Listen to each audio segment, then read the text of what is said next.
a guy came up once and was like, "Hey, give me your belt." And he was like, "What do you mean, give me your belt?" And he was like, "I like your belt. Give it to me." Tim was like, "Well, I like this belt." And he was like, "Yeah, but you're Tim Armstrong. You get another." And he like talked him into it.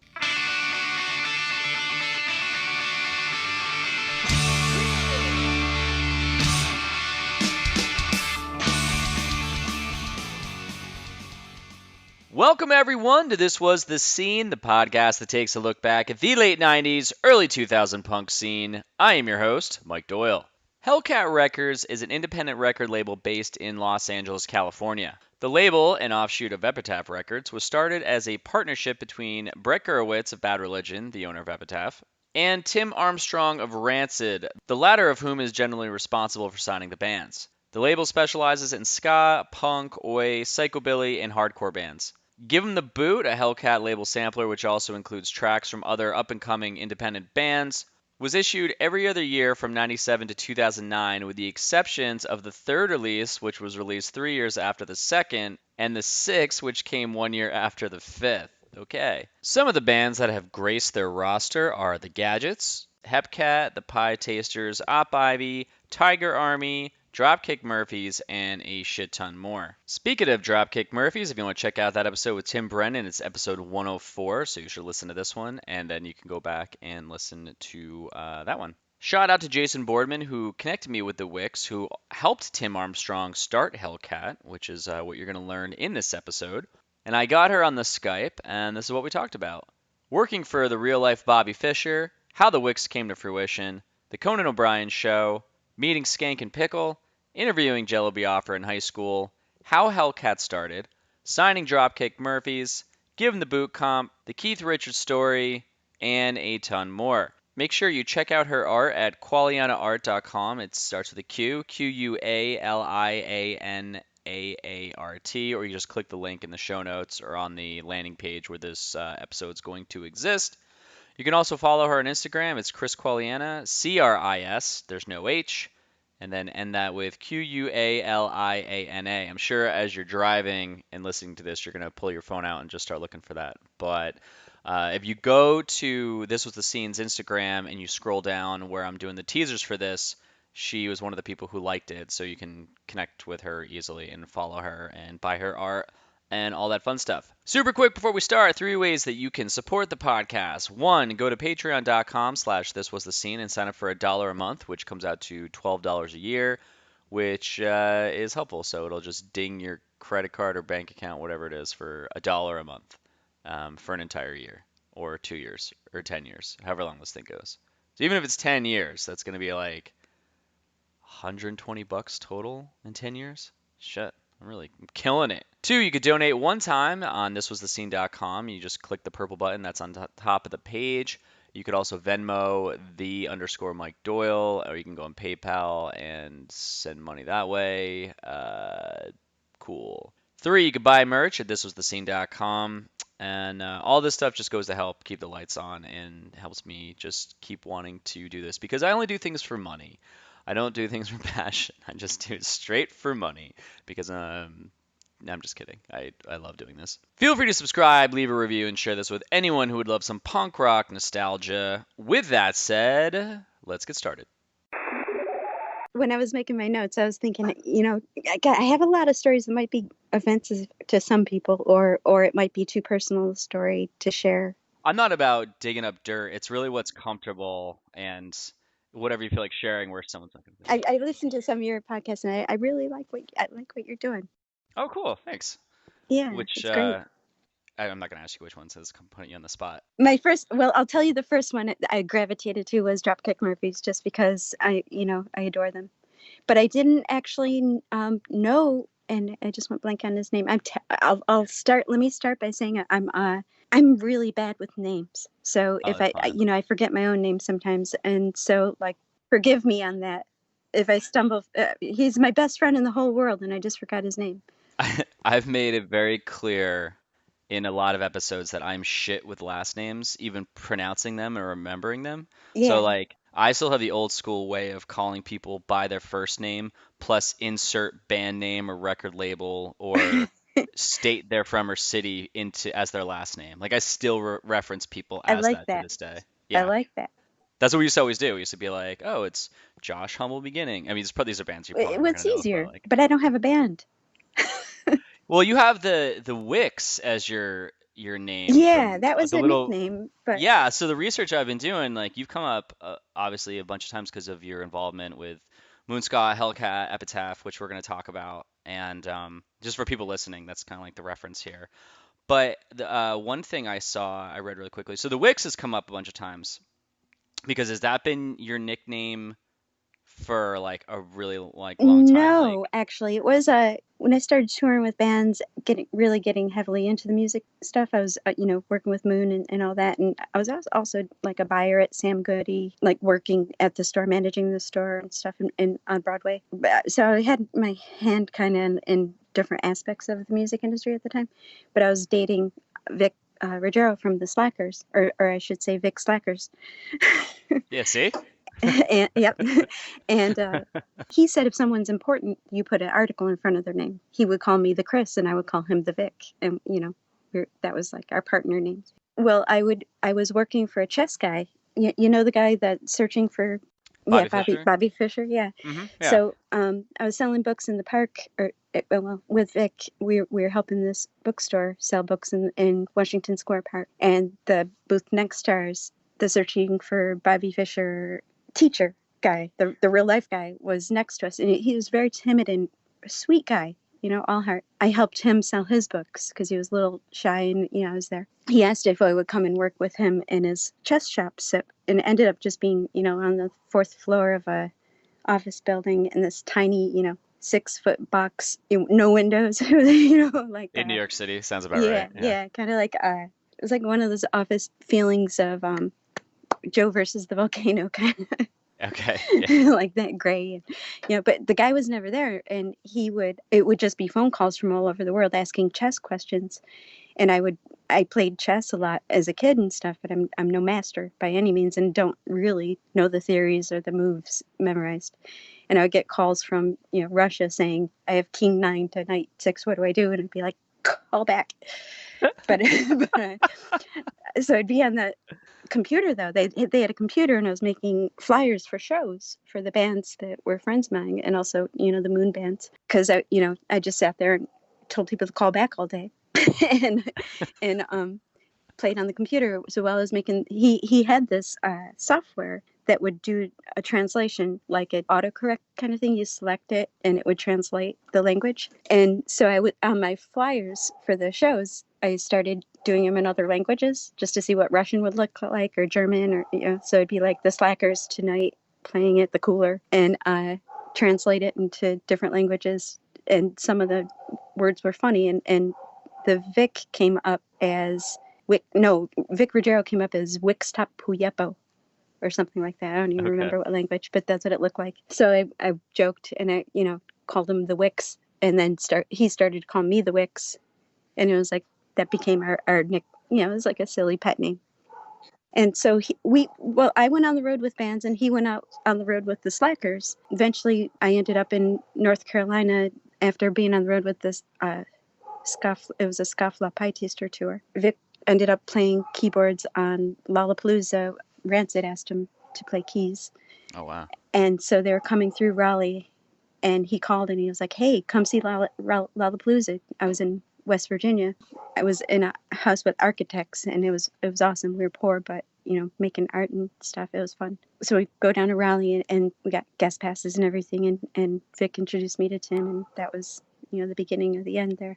Wait, so real quick, I live in Raleigh now. I've Oh lived here yeah. for almost 5 years. Yeah, where in Raleigh did you guys go to this show? God, wherever Lollapalooza had their show was a big field, is all I know. I mean, I that have was, no idea where I that ended up is. staying on the rest of that tour because Tim and Vic, they asked me to. It was always just in a remote field. Yeah, because I live next to a park. It's called Dorothea Dix. It's an old You mental could probably look it hospital. up. Yeah, I should look that up. That's cool. As soon as you said North Carolina, I was like, oh, I live in North Carolina. You're like Raleigh. I was like, holy shit, I live in Raleigh. Yeah, yeah. I mean, I was in Williamsburg. Williamsburg, Virginia? Wait, no, that's not right. I just went blank. God. names today. Some days are good. I have MS too, so I get brain fog sometimes. Okay, So it's some days that sometimes they're clearer than others. But that's fine. You just make up a bunch of shit and I'll just believe it and be like, okay, those are the great. best stories That's ever. fine. Yeah.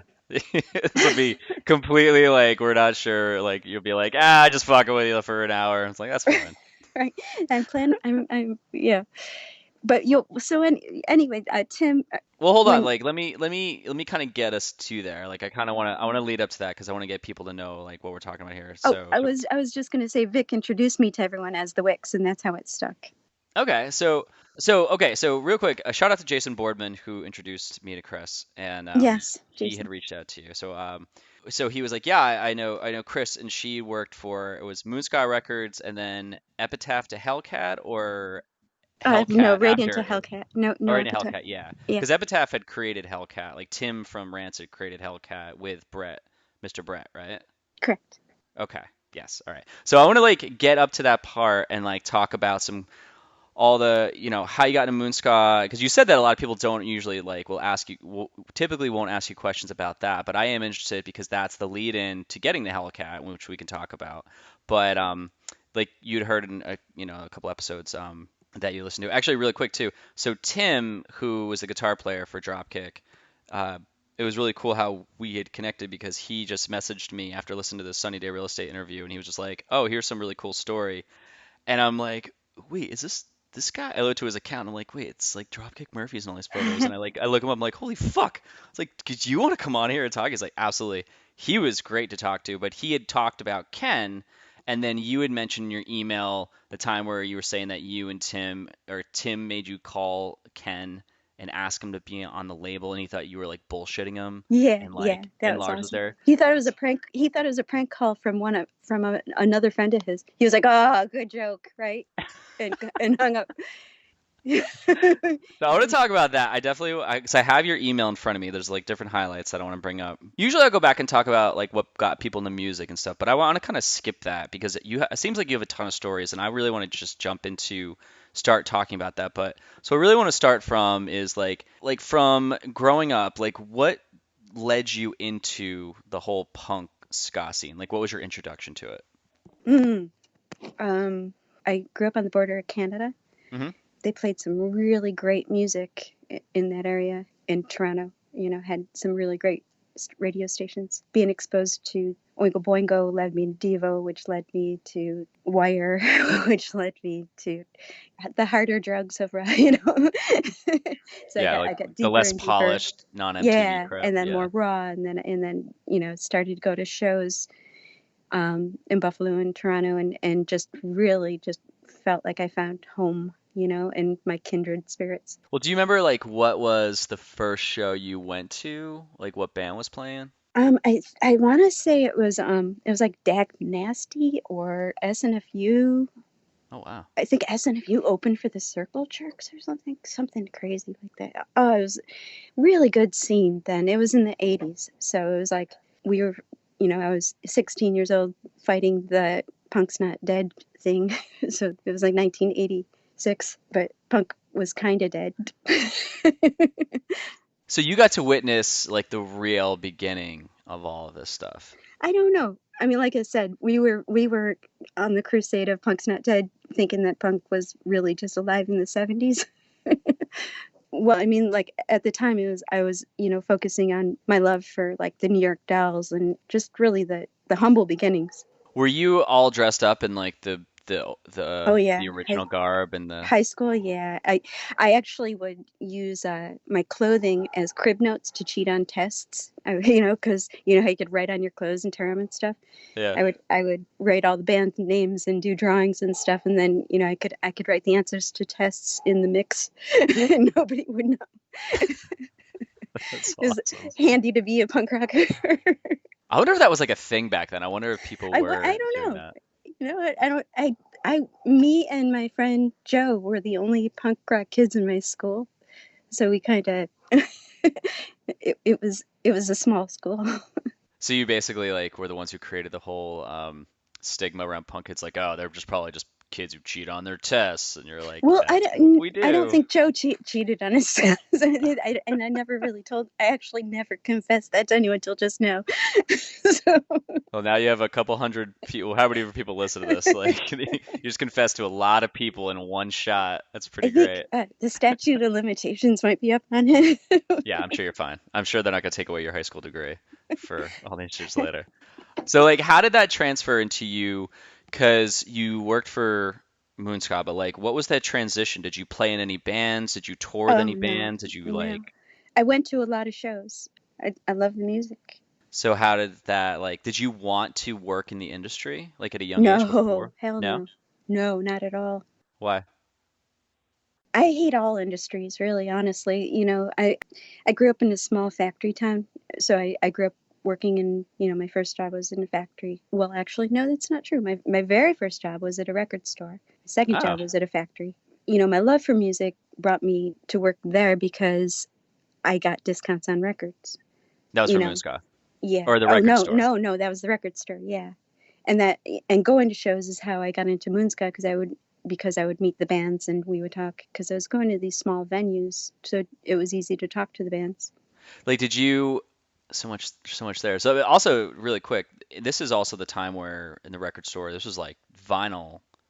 That Oh was it, yeah. right? Oh, Vinyl or cassettes vinyl and and CDs. cassettes. Yeah, the cassettes we kept behind the counter because you could pocket them. I mean, that was like the time where the music industry was booming. This is where Yeah. you Oh, could it was actually make great. money. It was awesome. Yeah, that was like when you could judge a book by its cover, and that's how I found some of my favorite albums. Was that's why I worked at the record store. I mean, I ended up becoming the manager of the store, and then they transferred me to New York, and that's how I got into Sam Goody. And oh gosh, no, I skipped someone.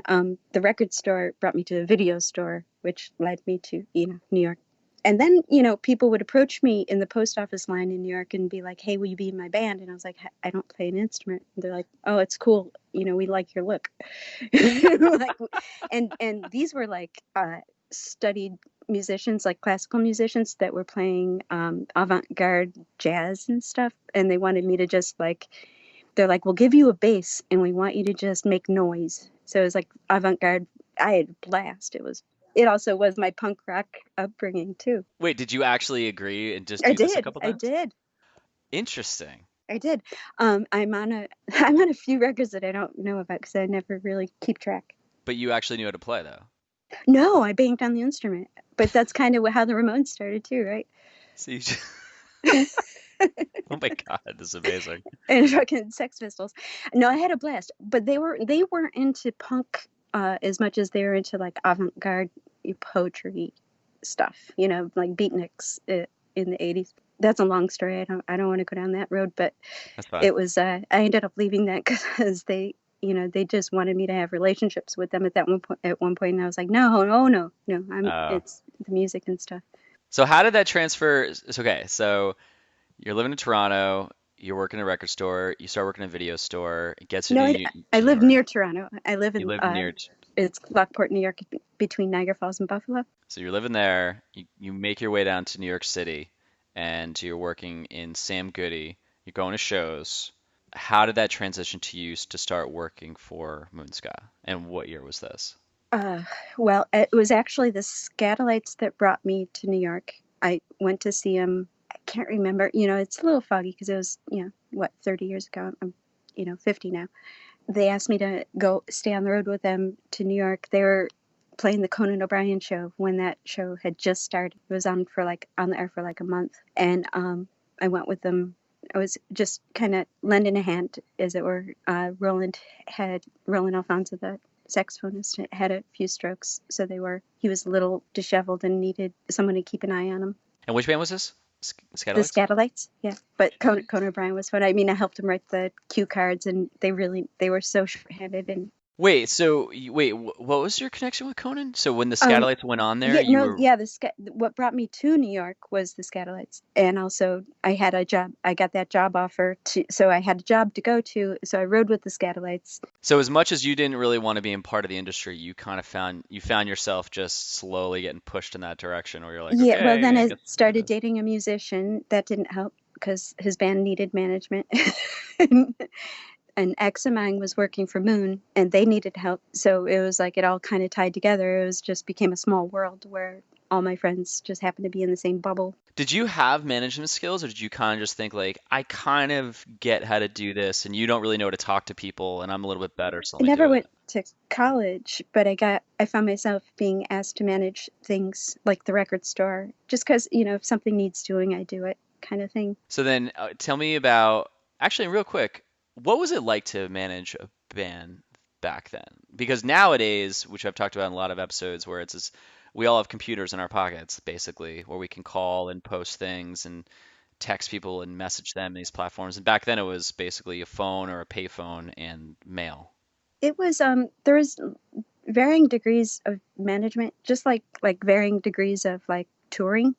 It's like there's times where you're touring in a van, and then there's times you're touring in a bus with or two buses, a crew, cast and crew, or so there's or flying. There's different levels, and so the management that I started with, was more like a mascot thing. I would call and schedule sound checks and hotel rooms, and then sell T-shirts, and that was called manager. Up to the point of like working on with bigger bands to getting them to have a booking person and a road manager, and then all the other things falling.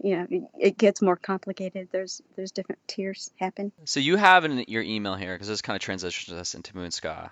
You have it where Rob Hingley's slash Buckets. What's the two names? Is that Rob? Oh, Rob, his nickname was Bucket. Okay, so Bucket. Most people I think know him as Bucket. So what was like how was that label set up at the time? Because you had put that Rob, what was it? Yeah, don't quote me on these things. They were like notes.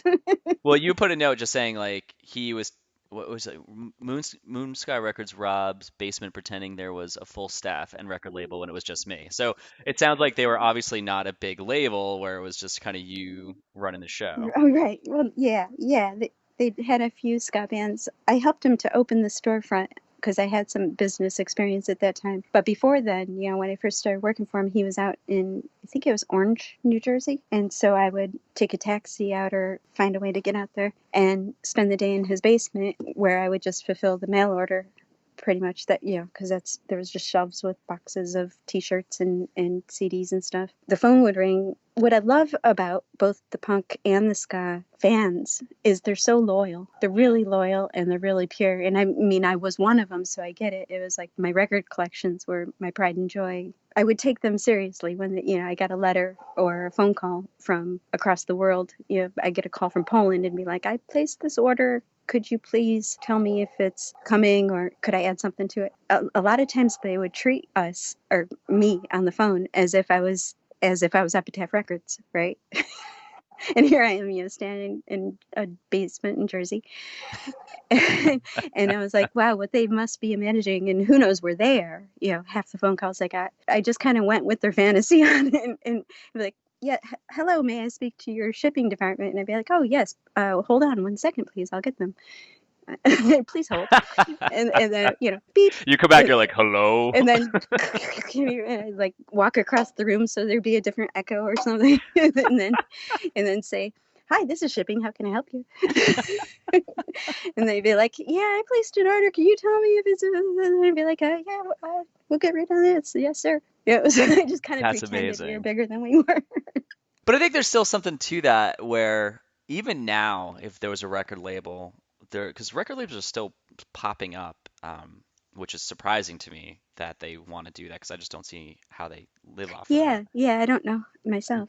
Yeah, and it's always surprising, but all of that stuff is probably the same thing. It's them in an apartment. They probably don't have an office, and it's still fucking cool though. Like even just you working in a basement, picking up the phone. If I was calling someplace and that was it, I'd be like, "That's awesome! You're just living around music all day and just fulfilling orders and listening." I was like, "That's badass." That's kind of what I always did. Is just go that whole follow your bliss thing. It was like this is making me happy. I'm going to go that direction, and that's how I ended up in the music business. I guess that's the way to cut that whole answer short. I just kind of went where it made me feel alive inside. Yeah, and there's been a bunch of people I've talked to where they've done that, and it like even Tim from Dropkick, like he was just like, I kind of just luckily kept stumbling upon the places that I loved to be. And Mike Yeah. Park from Asian Man Records, the same thing. I even asked him, I was like, it sounds like your mission statement in life is just to have fun. He's like, yeah, that's really it. Because it's not fun. He's like, I'm not going to do it. Skank and Victual, actually, back before I was in any kind, I think I was working at the record store at the time, but they played Buffalo, and at the end of every show, like many of the bands back then would be like, hey, where can we sleep tonight? Yep.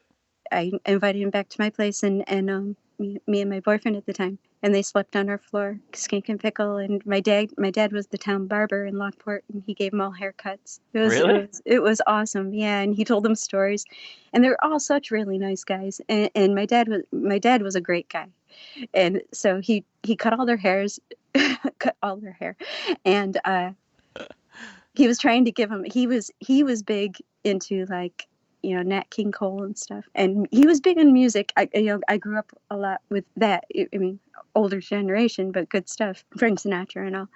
He was like, hey, maybe I can help you guys out a little bit with a little bit I know about music. He's like, you might consider changing your name. It might help you a little. Skink and Pickle. Frank Sinatra, I was like, he didn't really know what ska or punk, he was just, That's awesome. he was like, something you might want to consider, change your name. It might help your sales a little. Did he give any suggestions, or he just go like, No, I'll just leave it no, with no, just you for the reconsider creative? the name Skink and Pickle. It's such a parent thing to do. Yeah, he meant well, and they knew it. I mean, it was, but that was kind of the best thing of my whole life in the music industry. It was like the Skank and Pickle guys, the Slackers, Tim Armstrong, everybody. They're just Dropkick, Flock and Mollies. All these guys are really down to earth people. They're good folk. They're really good people and real.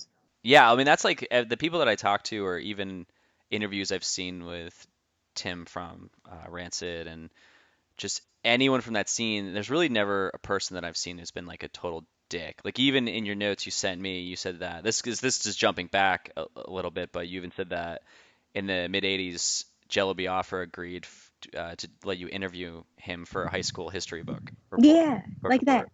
And he was so humble. It was like, I mean, to me, he was a god. And Bedtime and Democracy had that newspaper, and I read it, and I got assigned a book report on. It said any book you want. It could be a comic book. It was a really cool teacher, history teacher, and I was like, "Can it be a newspaper?" And she said, "Yeah." And I was like, "Great."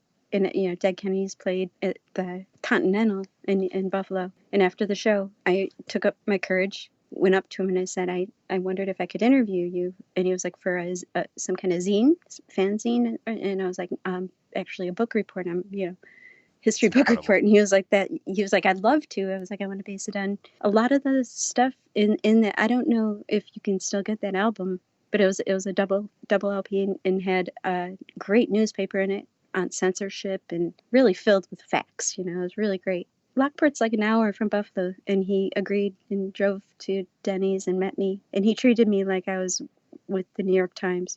He was so professional. And here I am, this kid. How old are you at the time? I don't know, high 17, school. 16? Yes, 16, 17. Wow, that's awesome. Yeah, and he treated it like a real interview. He bought me coffee. Was just really professional and down to earth, and he took me serious. It was nice. I wish I still had the book report. As I say, what'd you get? What's your grade? God, I don't remember. I don't think it was bad because my heart was really in it, and I wanted it to reflect the respect I had for the band at the time. Well, it sounds like you have a real passion for music, which is undeniable. Mm. It's right there. So It saved my life too. I mean, I wouldn't be here without music. It's in every way. There's no way I could live without it. well, I even saw something. I'm kind of jumping around, but I even saw there was an article in Reddit where 7 years ago, people came together to help you with some bills and stuff in the Wow. music scene. See, I don't even know the Reddit thing, but yeah. I got hit really hard with some MS symptoms and was knocked down pretty bad. And it came to it, I lost my job. I've always worked. I've worked even when I was in high school. I worked as the janitor after school to pay the tuition. So I've always worked, and not being able to work was really hard. But we kind of lost everything. I was married at the time, and the medical bills alone just wiped us out. So, and like People really, I am blessed with many wonderful people in my life. Yeah, this was like from because when I saw it, because I just Googled her name to see what would come up, and there was like a Reddit post that from 7 years ago where they even said like the Wicks. I was like, oh, wow, this name is really this. That was like because when you've emailed me or just on your Instagram account, I was like sometimes people pick up I don't know names later on or maybe I'm wrong with that, but I was like, oh wow, this is like what's the word? Like branded to you as your Yeah, I tried follows to get you. rid of it. I tried so hard. I mean, when I got to Epitaph, Tim introduced me to all, we had a board meeting and Tim introduced me to Brett Gurewitz and everybody at the meeting. And he was like, "This is the Wicks." And I was like, Cris Qualiana. And they're like, "Okay, hi Wicks. So tell us, you know." You're like, Like God damn it. it was definitely branded. Up until then, it was just a pet name. Yeah, you're like, this is like what my boyfriend calls me. Right, right. But he introduced me to Tim that way, and then Tim introduced me to everyone else that way, and that's how it stuck. And at that moment, Tim made a button that said "Don't fuck with the Wicks," and they were throwing it off the stage at Lollapalooza and Warped and stuff. Like once I agreed to work with them, he made thousands of them, but he said he made it because he was like, "You're gonna get eaten alive in LA." He's like, "I want people to know not to fuck with you." He was very protective. It was, like I said, just good people. So real quick, anyone listening, well, obviously when this launches, if you happen to have been at one of those shows and you happen to have caught one of those buttons or remember this, but especially if you have one of those buttons, take a picture and send it to me at this was the scene at gmail.com. That'd be cool. I would love to see that. I would love to post that and Oh email my that to you. God. Like 20 some years later, I was selling T-shirts for Stomp, the Broadway show, Yeah, you were saying and that in your someone came email. up to the booth wearing a Wix button, and I nearly died. I'm like kind of keeping my head low because I was embarrassed selling T-shirts, and Oh, they it's didn't like, know it was you. no, Oh, they were that's just wild. buying a T-shirt and wearing my button, and I'm going, oh man, that's weird. They didn't recognize me. I didn't say anything, Oh my God, that's crazy. but yeah, so surreal. So how did you transfer from going from Moonscock? So I want to talk about Hellcat because you said you had like a bunch of stories and you said a lot of people focus on that. So like what made you leave Moonscock to go to Hellcat? Actually, God, I'm not. I'm a little off on the chronology on things. There's like side jobs I took. I think I was working at Moonscott, and I took this job also working for this thing Bumble and Bumble. It's like a hair salon, but they were doing music stuff, and they hired me for Fashion Week to handle the music festival or the music that was going to be happening while the models walked down the runway. And they're like, music. They got Malcolm Mclaren, right? I have no idea. McLaren? Yeah, the manager of the Sex Pistols. Oh man, I have no idea.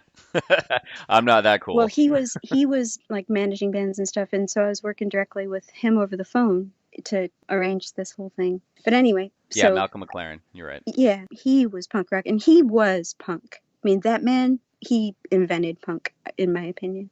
He invented the Sex Pistols. It was all a marketing thing. Really? Yeah, yeah. He was like, he was, in my humble opinion, as it were, like Yeah. he invented the scene.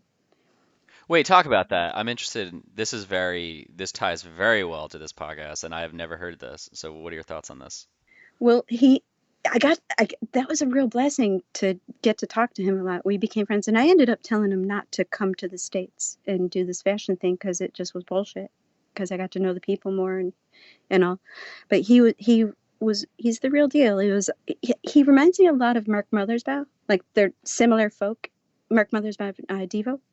Yes. Okay.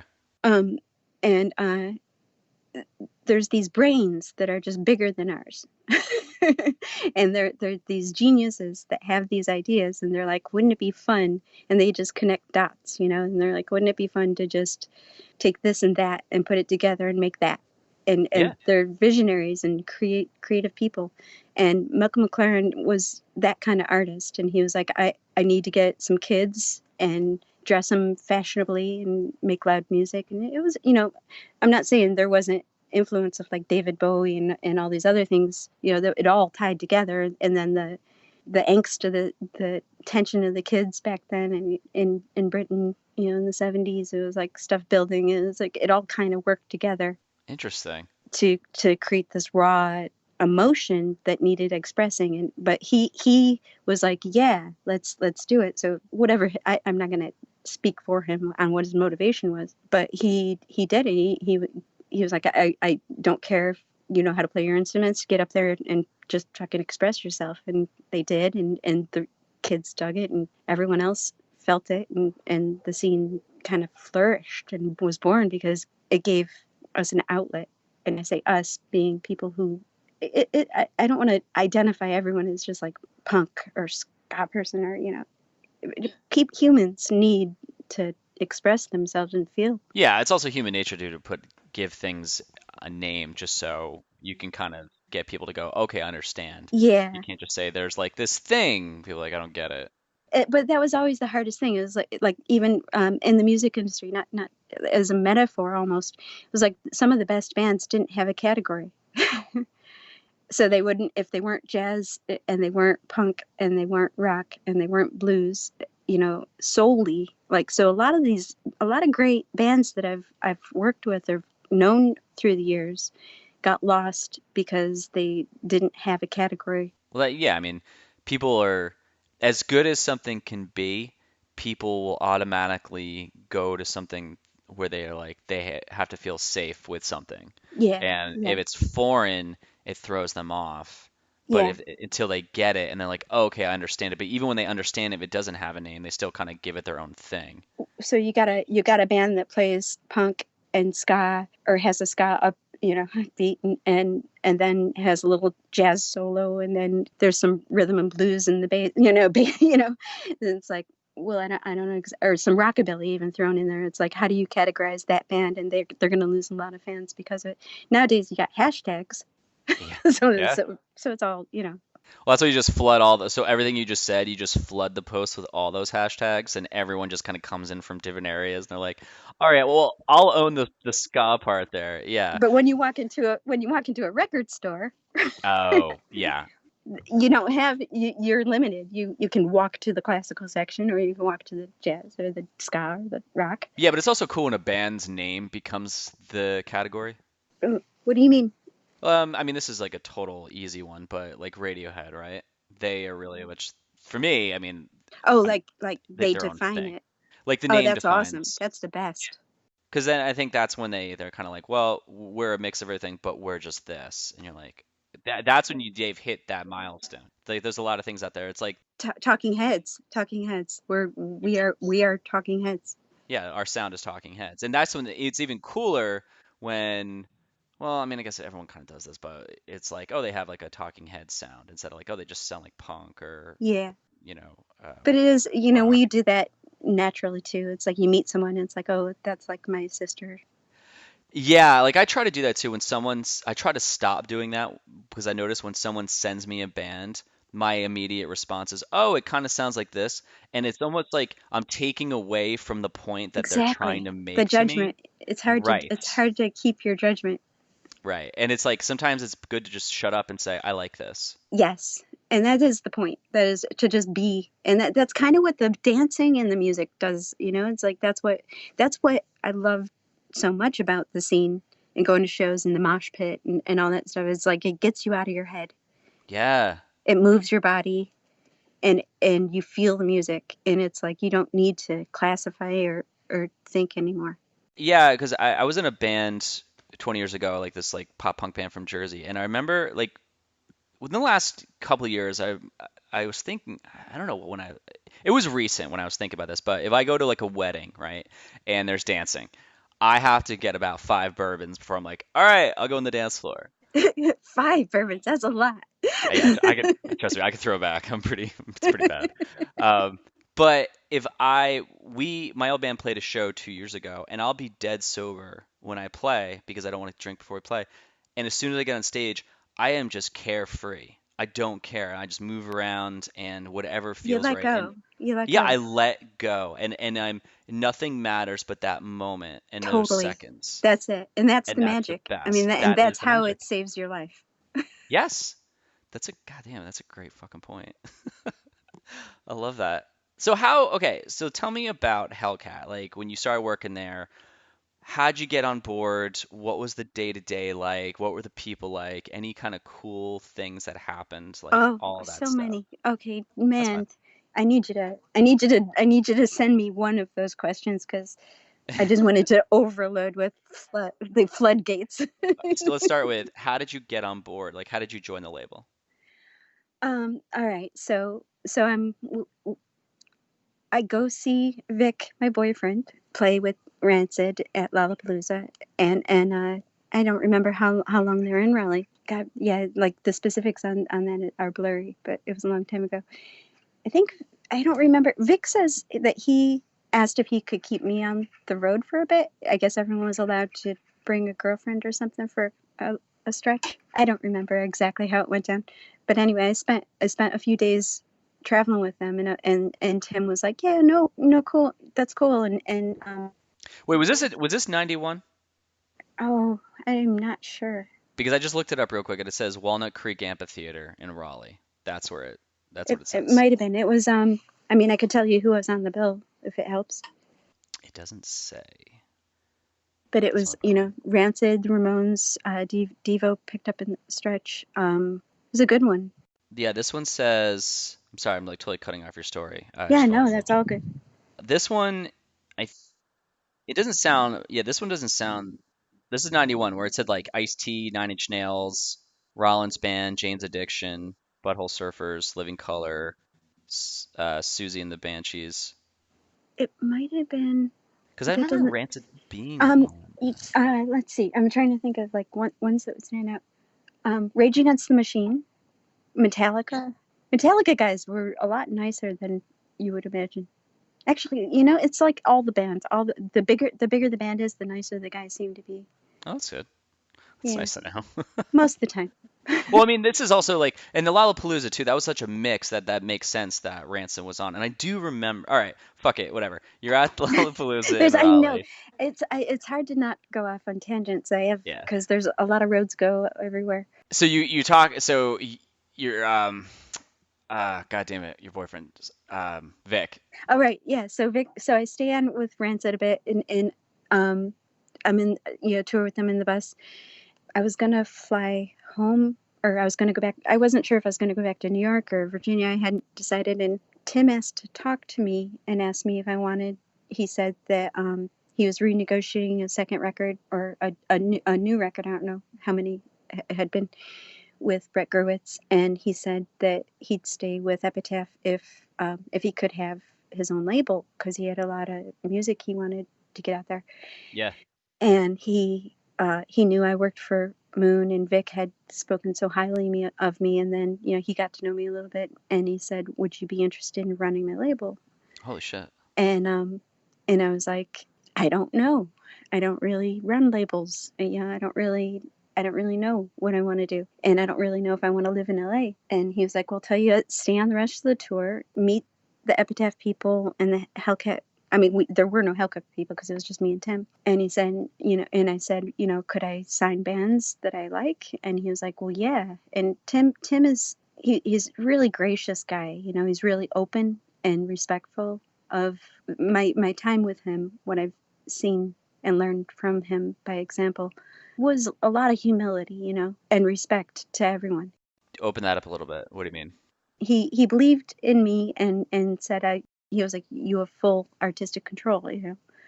We discussed it and said we want the artists to have control, we want the bands to have control, and we were on the same vibe as that. It was like, most record labels at the time were trying to tell bands what they wanted them to play, and it was like we wanted the bands to have full artistic control, but we wanted to get them out there, and Epitaph had Sony distribution around the world, so we could get those bands across the world. So it was like Give 'Em the Boot was a compilation that we decided to start with. So we, began signing bands, and we put together the compilation and got the Sony distribution. They got it out there. But anyway, just to backtrack, I stayed on Lollapalooza. It was brilliant. I met Mark Mothersbaugh and Chuck Ramone, all my heroes, and it was got to know these incredible people, got to Epitaph, and they were incredible people, all on the same page, all soldiers in the war of like bringing good music to the masses, right? Yeah. And it felt like a war, it felt like a fight, and it was like that. It was a kind of fight I believed in, so I was like, yeah, I'm in. So real quick, you sound like a very soft-spoken person. Sometimes. Okay, that's what I five, want to get. five bourbons in me. You're ripping it up on the dance floor at a wedding. I'll be ripping it up on the We asshole. all do that. But you sound like a very good person, like a very soft-spoken person. It's morning here now too, and I'm outside. Well, I guess what I'm trying to drive to is like when you're in a work setting, like you're working for Hellcat and you are tasked to grow this label, do you kind of flip a switch and become not like not flip a switch and become different, but do you have a hard work ethic where you're like, we got to get shit done? No.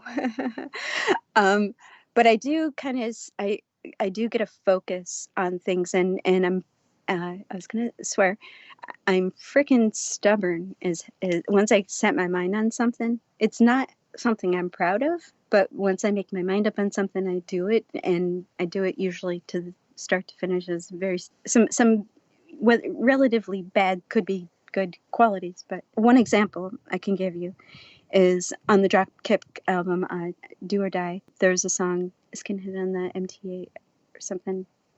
I don't remember exactly the name. It was like a old traditional Boston song, and they did their version of it. It was great. It was really great, and they had changed some of the lyrics.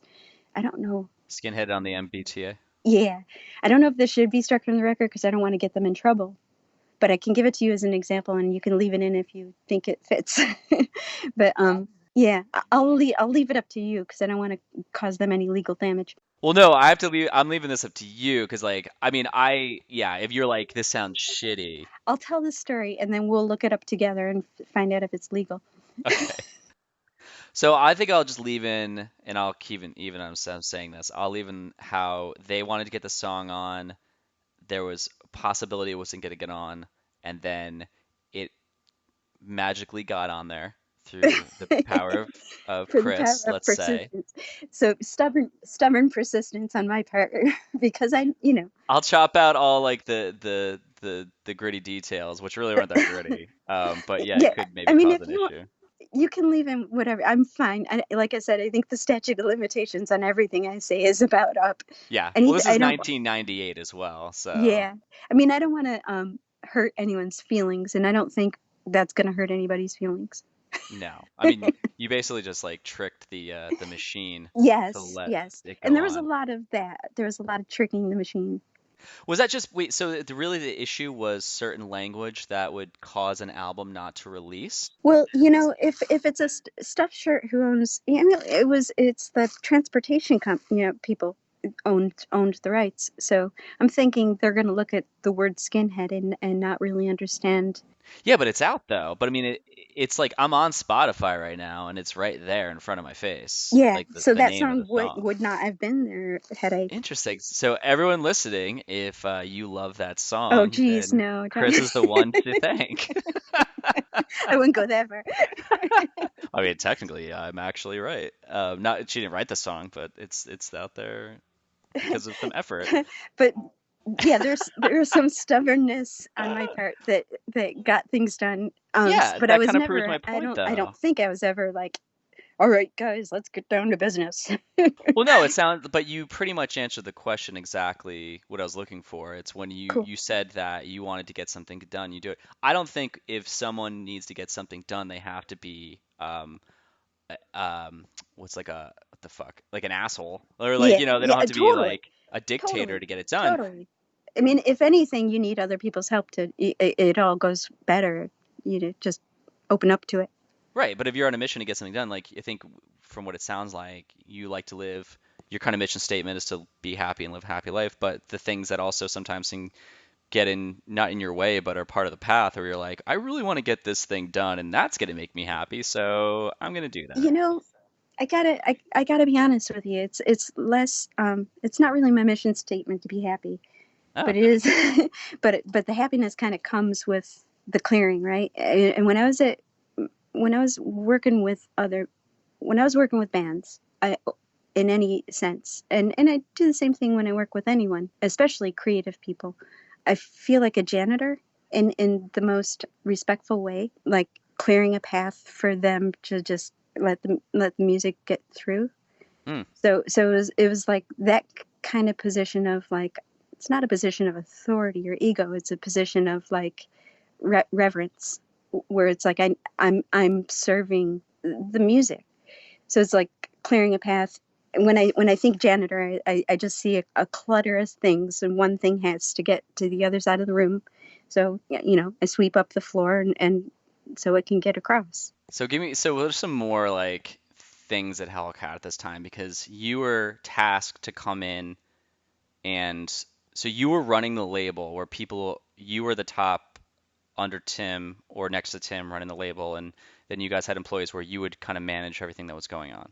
Yeah, we didn't really have employees so much. We used the infrastructure of Epitaph that was already there. Like they had a bullpen, they had marketing team, they had an art department. Brett Gurewitz is a genius. Epitaph itself is an old Charlie house. It's like amazing building in Silver Lake. It was a very cool atmosphere. He had a cactus garden and encouraged people to take breaks. There was video games, even like the surf ones in the lobby.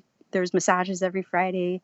They brought someone in. It was a very cool place to work. It was, I guess, how I imagine Microsoft is today, by those standards. So it's like mid '90s, very relaxed. People who were all on the same page. We're all there because we loved music.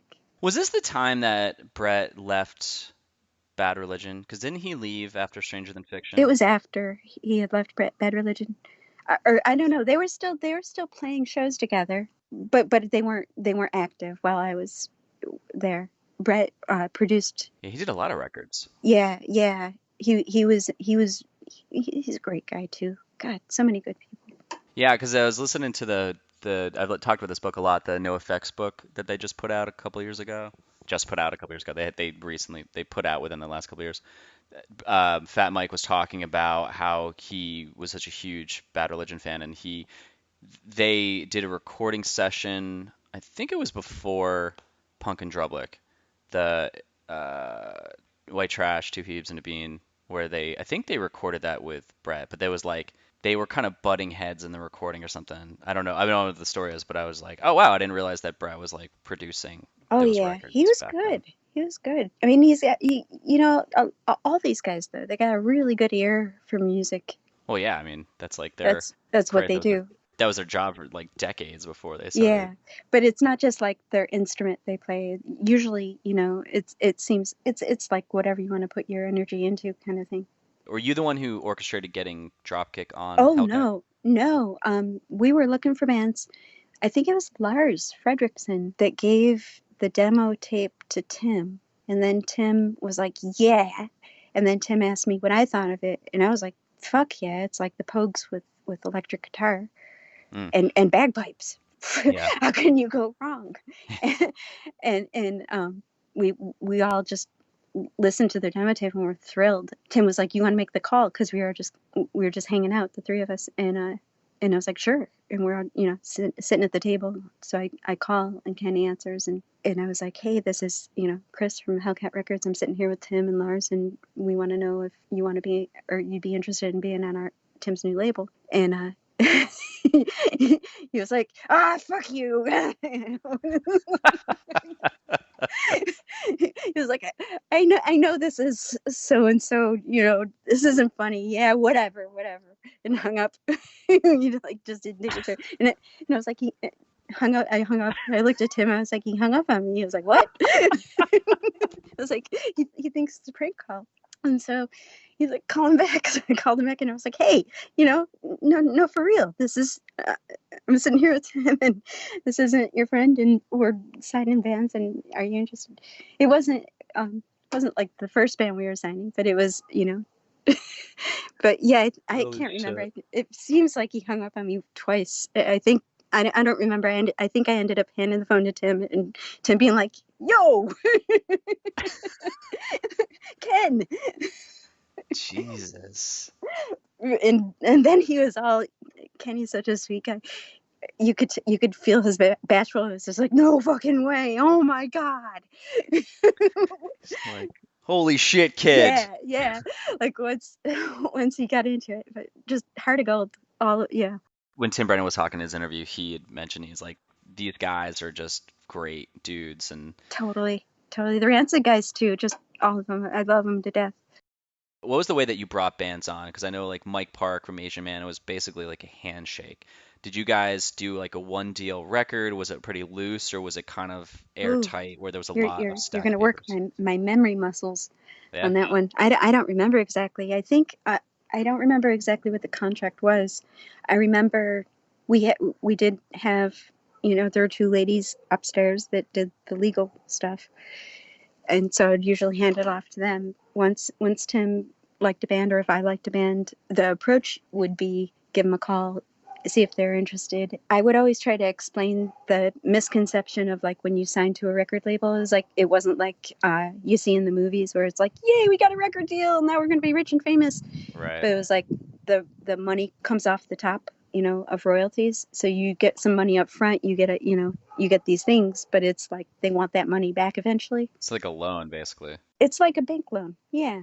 It's but it's like it's good. It's like Patreon, right? It's like we believe in you. We're gonna invest in you.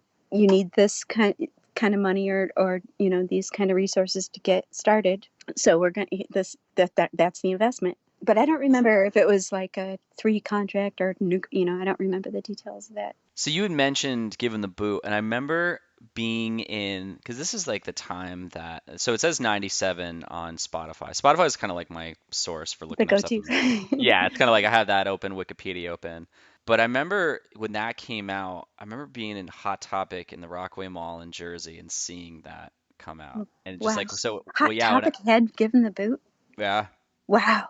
Hot Topic carried all like Fat Wow. Records and I went Epitaph. into Hot Topic once. I didn't go to malls a lot, but I remember I was on the road or something. I went into one and I was scared. It was like it reminded me of that joke store Spencer's, Yeah, but but it was real. with punk stuff.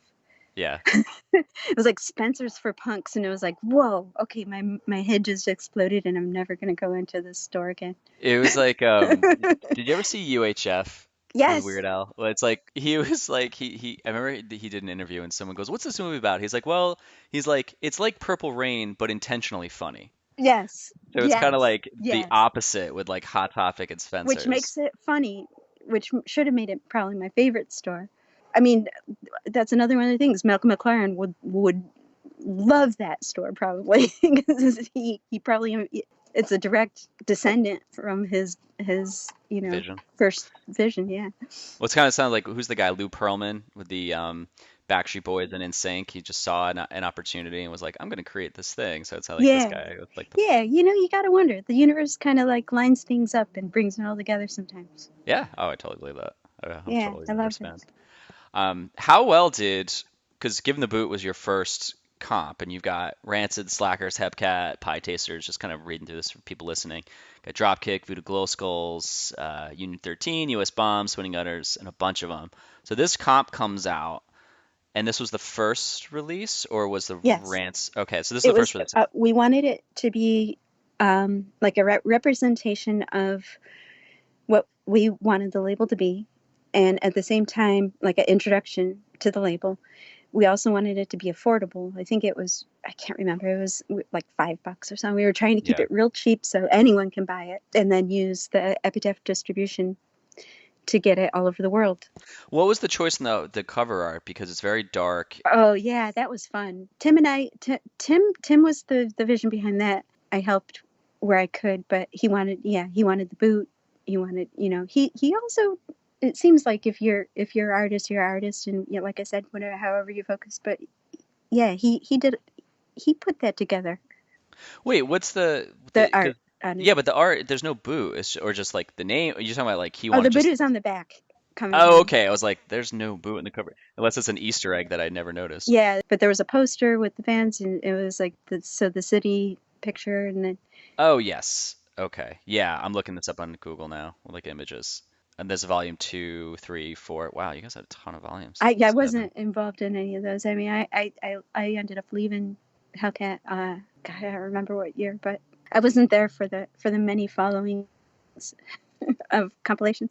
So were there like any bands that you fought for to get on the label? Like where you were like You know you that knew of them? I didn't need to fight to get Not anybody on the well, label. not Yeah, not because fight, not fight, but you introduced. You're like, hey, I really like this band. We should get them on here. well, you know, when we started, the obvious thing was like all my friends, because it was well, not all my friends, but I had, you know, there were some bands that I probably, you know, I would have probably wanted on there. It's just there was only room for a few. Did you have like a limited roster per year that you could bring on? Yeah, I don't know if it was that organized. It was just like we can only handle so much.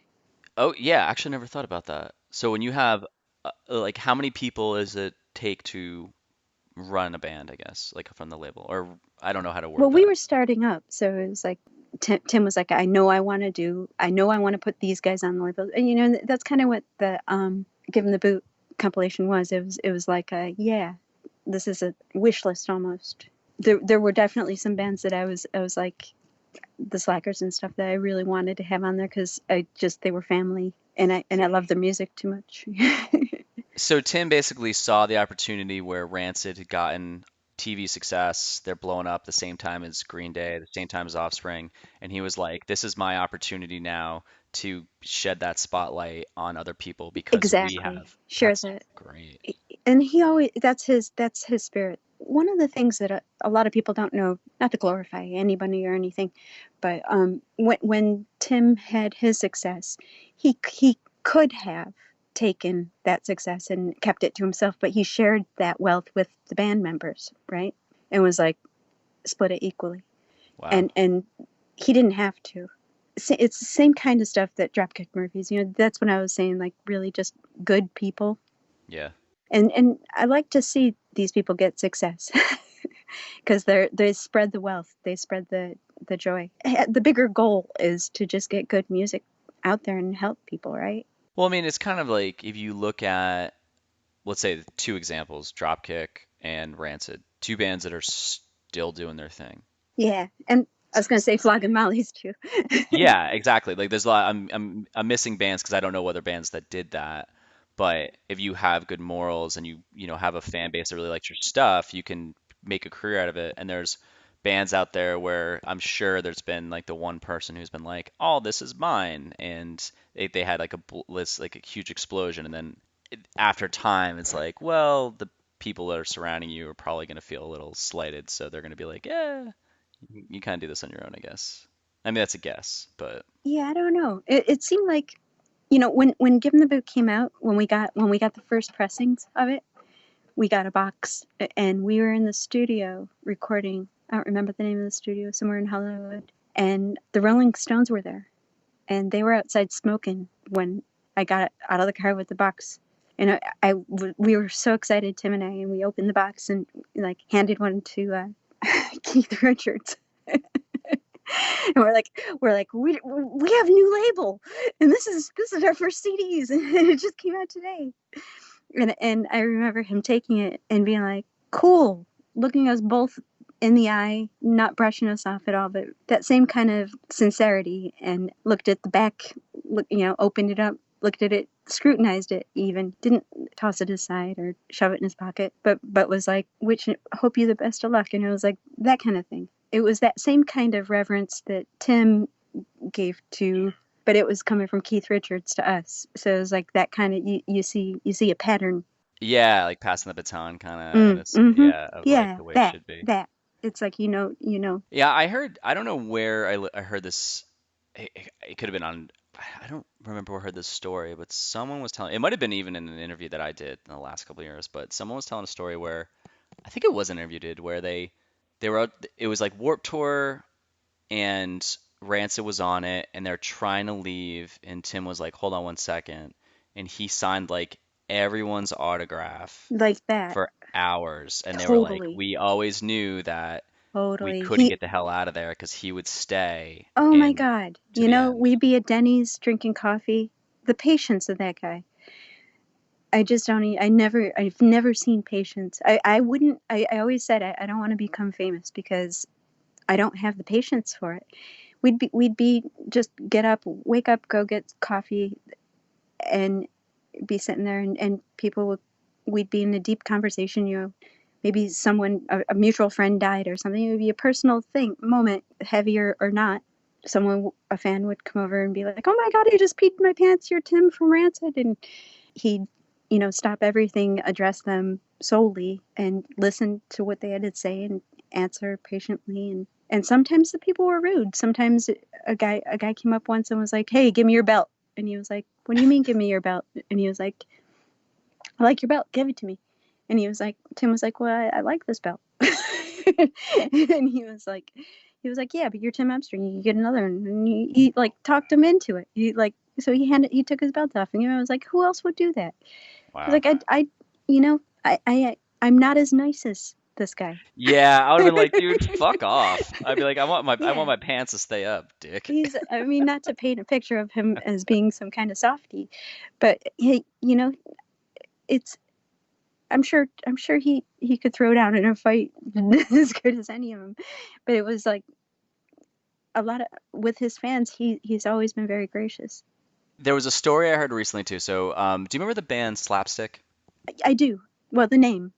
Yeah, they were a ska band back in the mid 90s, early 90s. And Brendan Kelly, he has another band called the Lawrence Arms. And I've brought this up many times. He's a podcast out where him and this guy are breaking down all the Lawrence Arms albums because they actually just got signed 2 albums ago to Epitaph.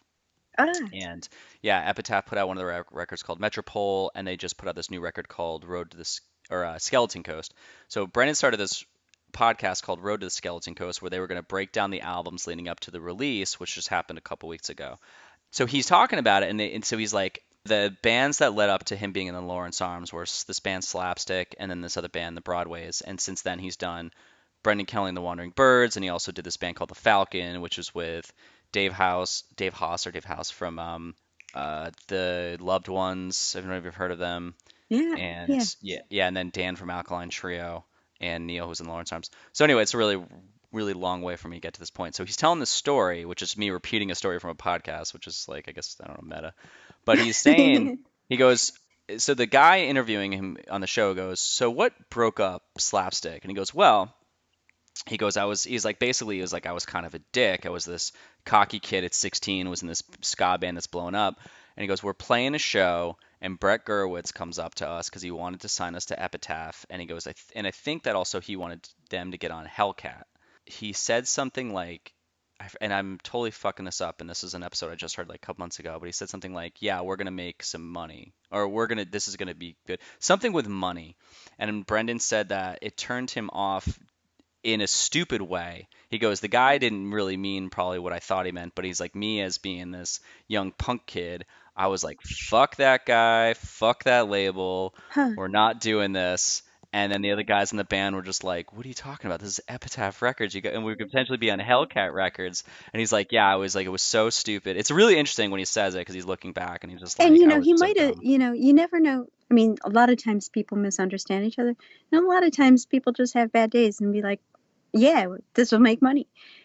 you know, Yeah, it doesn't, everyone has moods and stuff, but or it could have been a joke. You never know, really. yeah, exactly. But it was just amazing that that one thing where he was so on board, and then Brett said whatever he said just in passing, and that's like led him to say no, and the rest of the band was like, "Wait, we want to be on Epitaph Records," and then like potentially Well, Hellcat, it's like, "Fuck I kind that." of just throughout my life always just kind of have gone with the flow on things as far as that goes. Like you kind of got to follow your gut, and if I read somewhere, you know where you're supposed to be because you're standing there. Interesting. I like Yeah. that. So it's like you don't really need to fight it or reach for something outside of where you're standing because Exactly. Yes, I totally believe that. yeah. So it's like there's reason that it happened the way it happened. Brett saying that thing and that guy having that feeling at that moment just kind of led them to where everyone was supposed to be, kind of thing. Well, it's funny too because he goes, "I'll be really honest too." He goes, "If I saw my life now where I'm playing ska, because he was like, they played it, he wasn't like a true ska fan. He's like, I'm pretty sure I wouldn't be as happy as I am And now, there you like go. with And there the it band. is. And Yeah, that's the point. exactly. Yeah, I totally believe it. Like, I'm a big fan of like the universe and like law of attraction and things happen for a Yeah. reason. Like, I'm a huge advocate of that, and I try to fine tune a lot of interviews that I've done. There's always something where I'm kind of listening to someone talk and they talk about their whole path, and I'm just like, man, you totally almost, and I hate to say like manifest it because I don't know who people listening if they're like, oh, whatever, but it's like you listen to them when they're younger and talking about something, and then where they ended up, I'm like, man, you like kind of asked for this in a Yeah. way, and it kind of We all led we you all here. do. It's like you hear throughout your life, you hear, well, half the time, like most the cliches that you hear. I mean, they're cliches for a reason. They're true. Yeah, totally. And but one of them being, you make your own path, and it's like, however, I mean, that's been put in so many different ways. You make your bed, sleep in it, whatever, you get what you wish for. I mean, there's so many ways to say it, but the point is like, yeah, we do make our own choices constantly. I mean, every moment, every second of every day, Yeah, 100%. I mean, it's like where you're at, you gotta have to enjoy it and just like be like, maybe I can like where I am right now, and it's not bad. or Like maybe if you you, should just look around and see where you are and figure out why you're there. The two things that I try to live by is know thyself and love thyself. Listen, just be true to yourself, right? did you find, and like if I'd like tie this back into like the We Hellcat could thing, go. which I think I we could could go on talk. this talk shit for I like, think we could yeah, talk for hours. days. Yeah. But like, did you, this philosophy that you just talked about, did you have that same, did you recognize that back when you were working at the label, like where you always kind of had that top of mind? Where you were Which aware which of which part? where like you were aware of where you were and you were like, I appreciate this, or it's like it's time to change things up. Oh, no, no, I never had an agenda. It was always looking around and listening and seeing how I could be that janitor, right? Right. I know I had said before your mission statement was to be happy. It sounds like I wouldn't say mission statement's a strong statement what I'm going to say now, but you had your kind of eye out for people in a way to help them because you said the whole janitor to kind of Um, pave this, like clear the not way for not them. them as much as like music. Ah, okay. I mean, I know how what an impact music had on my life. So, and I listened to the radio in top 40 drives, or not on purpose, but like in malls and places. And it was like, I want good music to be heard by all. I think it was like the first thing Brett had Tim and I do was write a mission statement. I look back now and think how naive I was, because my mission statement was to bring good music to the masses. And it was like, who the fuck did I think I was, that I could change the music industry? Yeah, but that's where it starts, though. That's the I person mean, who I got did that my idea. best. I did my best. When I left Hellcat, I felt really like I had disappointed staff. Well, the staff of Epitaph, Tim most of all, and all my bands, because it was like I didn't make them the worldly success. And these years later, 25 years later, now that I'm reuniting with a lot of my old friends, because Vic and I broke up and hadn't talked in years just because I was still emotionally attached.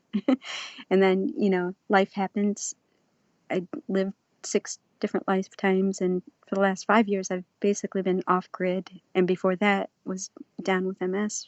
I had a lot of introspective time, but I lost touch with what happened to Hellcat and everybody. I didn't even know Dropkick blew up. I've been off grid, don't really know what's happening in the world even. It's probably a good thing. Had a lot. I kind of enjoy it. It doesn't help to know that we're spinning out of control. Sometimes sometimes it's good to know, just what the local weather is so you can get an umbrella. But you know, but it's like some things are better to keep basic, because I lost my train of thought. You're talking about how like you felt like 25 years ago, you kind of felt like you let them Oh, down. yeah, I lost touch. And recently, now that I'm getting some friends are telling me, yeah, if it wasn't for that first Give 'em the Boot album, a lot of these bands around the world wouldn't exist, and you were part of that, so you should congratulate yourself. And I was like, oh, I don't know how much a part of it I was, but I definitely helped. Tim to do it, and gave it my all. I mean, that's the point though. If your mission statement is to bring great music to the masses, it doesn't mean if you're the starting point of that, then you're being true to the mission. If you Yeah, don't, I guess sometimes you don't have to be the in my ends. head, I had some kind of like ego blown. K Rock is playing nothing but the Clash, and there's no more Britney Spears, as it were. It was like, But but that's the point there's though. tastes for everybody. Everybody has their own taste in music. I guess I was trying to inflict my taste on the world. Yeah, but that's the point. Like that's what everyone brings to the table, right? Everyone has a vision, what they think the world is, and they just go forward, and either the full thing comes to fruition or pieces of it kind of do, or kind of I come to mean, I gotta fruition. admit, in the last 20 some years, I've been ashamed at failing, and just in the last year, people saying you didn't fail, and it was like, I don't know, I feel like I let everybody down. But did everyone ever tell you that? No, no, that's, I guess we have our own expectations of ourselves, right? Oh yeah, God, I have my voice in my head tells me I'm a piece of shit like every day. Well, I, I don't I haven't told not that myself I'm a piece extreme. of shit, but No, no, I no. have I told was myself totally I've joking. I let Tim down, and he believed in me, and wanted to do good by him. And it's good to see the success of like Dropkick Murphys, and it's good to see the success of Hellcat, and that's still going, and the Epitaph. It's good to see people doing well that I love. Yeah. I mean, you opened the door for you helped be a part of the thing that opened the door for Yeah, I was gonna people, say you know? I wouldn't, I can't take credit for that, but but You're yeah, just I did. everything's a piece of the puzzle, A right? cog, a cog in the wheel, as it were. Exactly. And Yeah, you jump in, you jump out. I think it's silly when people regret something for a long time because it's nothing you can do. And no one ever really like I was out with a friend a couple weeks ago or months ago and they were concerned about like what people thought of them. And I was like, "How many people are you paying attention to in this room right now?" She was like, "None." I go, "How many people in this room you think are fucking paying attention to you?" She's like, "Nobody." I was like, "Well, there you go." Like I don't know how many times I've actually said that to other people. You'd be like, nobody cares. I mean, no one's that. I don't have enough time in my day to think about someone else. And like when I was going through my divorce, I had put way too much time in being mad at someone, and then I was like, I should really stop that. Totally, totally. I mean, half people are just trying to put one foot in front of each other. Right. So it's like you giving yourself kind of like oh man, that yeah, kind of let people down. I'm sure, I'm just hearing this for the last couple minutes, so I mean, I'm not gonna sit here and try to give worldly advice, but I think that I mean, being a part of something, and then people were reaching out to me, and they're like, "You got to talk to you," and because there's the whole theme of this is to talk about what a great scene this is. I mean, there's something to be said about that. Yeah, it was, and it's exciting for me to be on the podcast because the scene, especially in the 80s and 90s, um, it was tight. It was really tight. I don't know how tight it is now. I mean, I know that the fans are still as loyal and heartfelt, just from like notes I get and stuff, just on Facebook and stuff, just like saying thank you. Thank you from an album that I helped, or that I was on the cover on like 25 years ago. It was like, thank me. Wow, thanks. Thank you.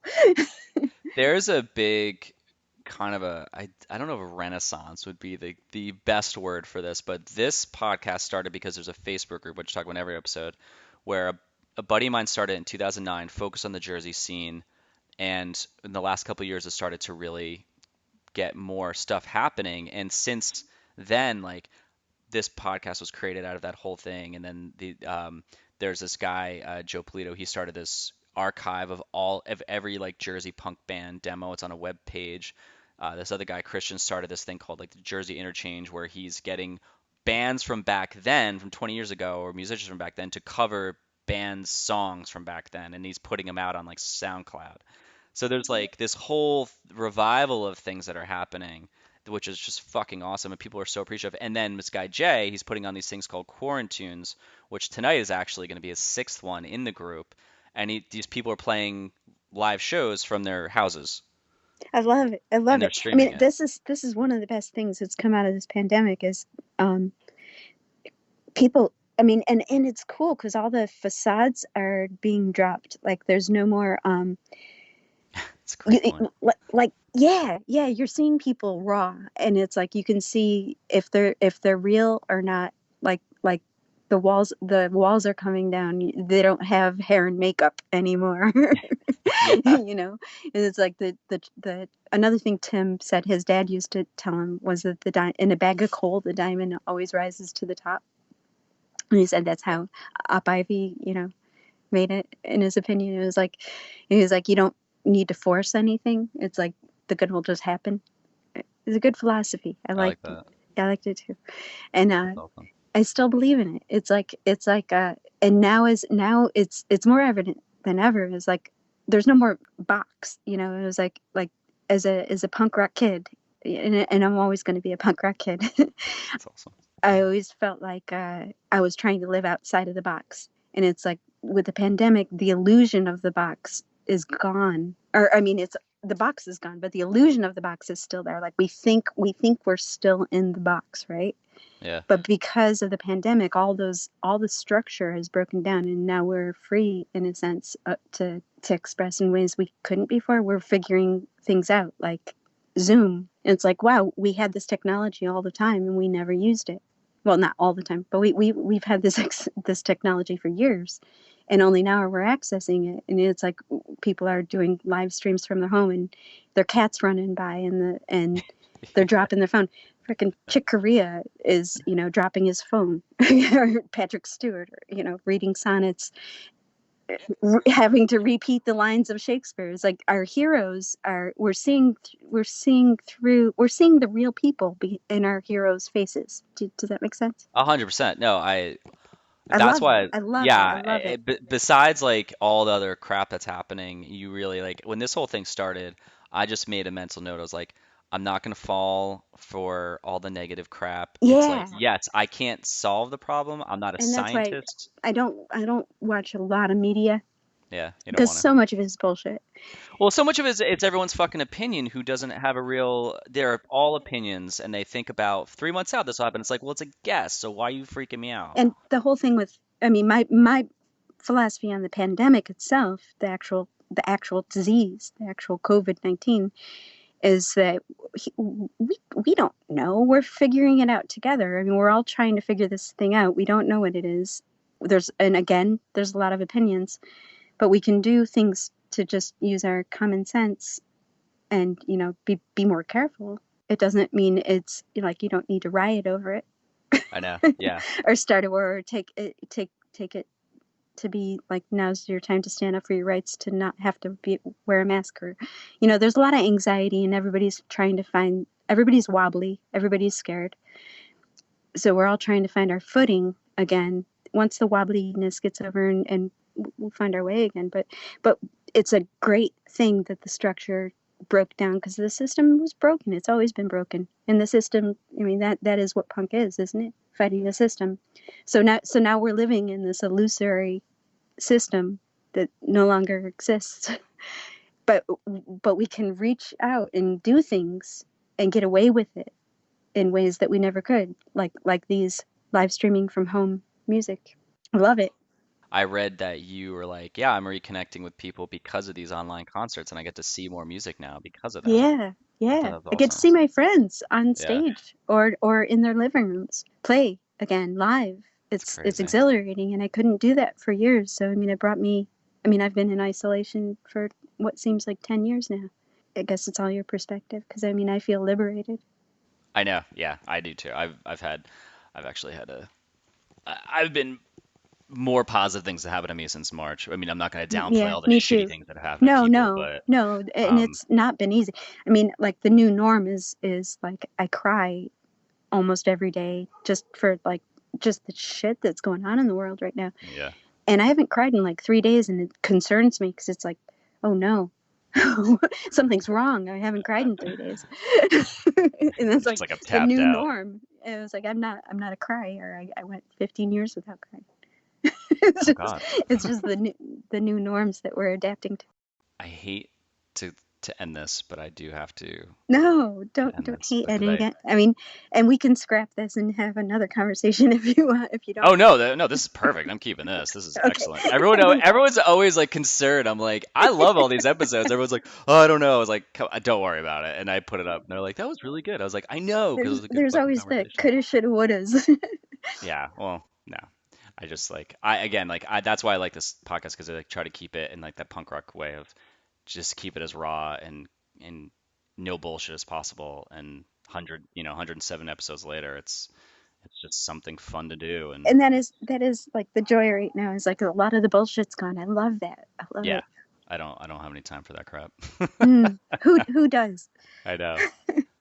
All right, so I always end it on two questions.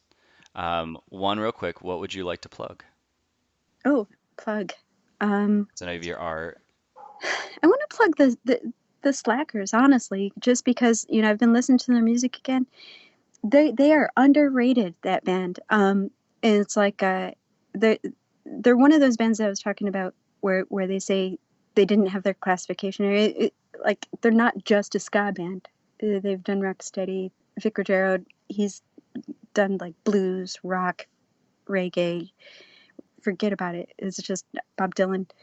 Yeah, it's like look deeper at Vic Rogero and the Slackers. Okay. So I'd like to plug that just because, yeah, they get brushed off as being, oh, it's a ska band. I'm not into ska, but there's some good music there. Well, I just want to kind of sneak one in there for. So how do you say your last name? Qualiana? Yeah, yeah. So qualianaart.com starts with a Oh, Q. yeah. I just Oh, wanted yeah, just because me I didn't want you to too. I miss could use that. the money. I sell art. I make Yes. art, and this is my whole life. And I'm no longer going to be managing any bands because I've decided I need to start managing my own life. And wish me luck there. It's much harder to do because you say, who do you want to plug? And I think of everyone but myself. Yeah. I mean, that just takes time to to start adding that to your vocabulary. It's like, oh yes, right, I have to Like think of that. myself. New habits.